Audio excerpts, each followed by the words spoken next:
The Gold Coast breakfast. A Gold Coast man is grateful to 3 North Coast strangers who willingly spent hours for free helping him find his wedding ring that had been lost in the Brunswick River recently. Damien Kilby of Mudgeeraba lost his precious wedding ring during a nighttime swim with his teenage son in the river a few weeks ago. Mr. Kilby sought for help on the local Facebook page under his pseudonym Cheer Up Brian.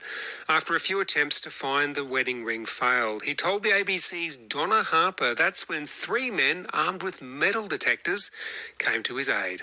And so we went in and we discovered that the creek wasn't deep. It was quite shallow. It was in knee deep. And so we ended up just crocodile crawling to the deeper section, waist deep. And then we had a rumble there and we came back. And I said to my wife when I saw her, I just lost our ring. And she was crushed. I was bereft. I didn't know what to do. And I had no idea that it could possibly be found. And so what made you decide to return to the area and try and look for it?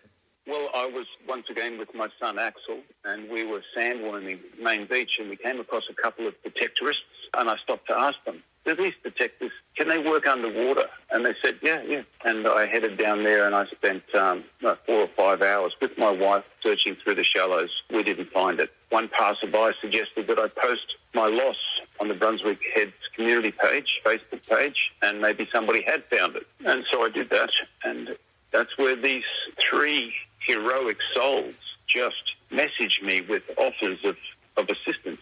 And who are these 3 incredible souls? Well, Al and John. John was instrumental in providing me with a loner detector. He was too ill to go out himself. He said that, if I wanted to have another shot, I could use his detector. And Al Davis, he is a seasoned detectorist from the Pottsville area, and he has apparently, I've since learned, helped many people in the past. And he's just amazing. And then there was this lovely young man called Kai. They started to message me, and we started to put the project together and set up a schedule when everybody could be there at the same time and at the same tide, which was important, low tide. We met on the shores and we got to work.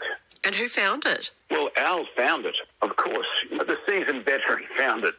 Though Kai and I had some pretty good equipment. Al had the better equipment, and he went over areas that Kai and I had previously traversed, and he got the beeps when we didn't get the beeps. My son was with Al at the time, and he did the digging. They spotted it, just this little glint. It was probably about 6 to 8 inches beneath the sandy surface, and of course under, maybe a foot of water. It was just unbelievable because we'd given up hope. And how did this make you feel?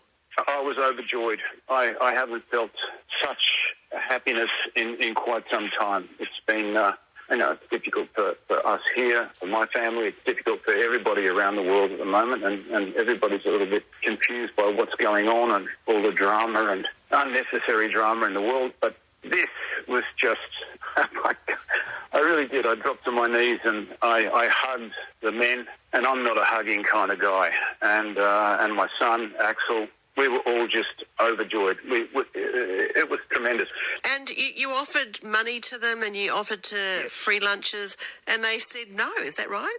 They didn't say no. They said thank you very much, but that's not what we're here for. We're just so glad that we've found it. We don't want anything from you. We're just grateful that we could have been here to help you, and that we've had such a successful finish. And each of them in their own way said the same thing. It was just, I can't explain it in words. I'll need a thesaurus. Well, I think, as you say, it's a tough time at the moment. And, I mean, there's such kindness, really, isn't it? Absolute selfless kindness.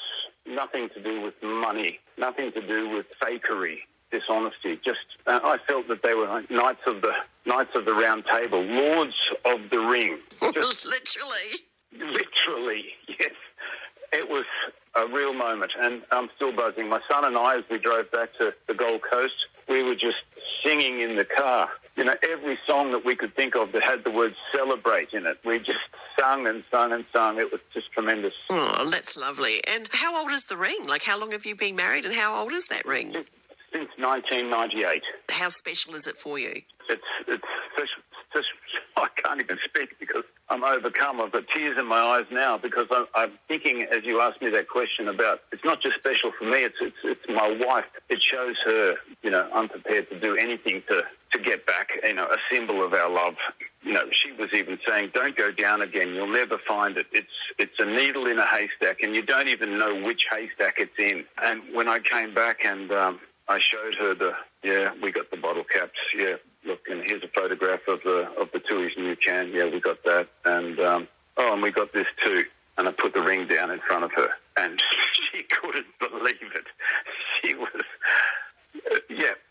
she had to inspect it, clean it, wipe it down, get the magnifying glass out to make sure it was not a copy. She just couldn't believe it to be true. It was just too good to be true. Wow. And it's got her name?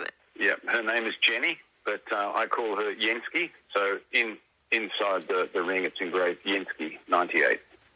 What a wonderful story. Damien Kilby chatting with the ABC's Donna Harper there. Who would put so much significance on a wedding ring? He was actually emotional talking about it. How do you feel? Would you feel the same way if you lost your wedding ring? I think that's an absolutely wonderful story, and thank you so much for sharing it, Damien. I'm so happy that those three gentlemen helped you find your wedding ring.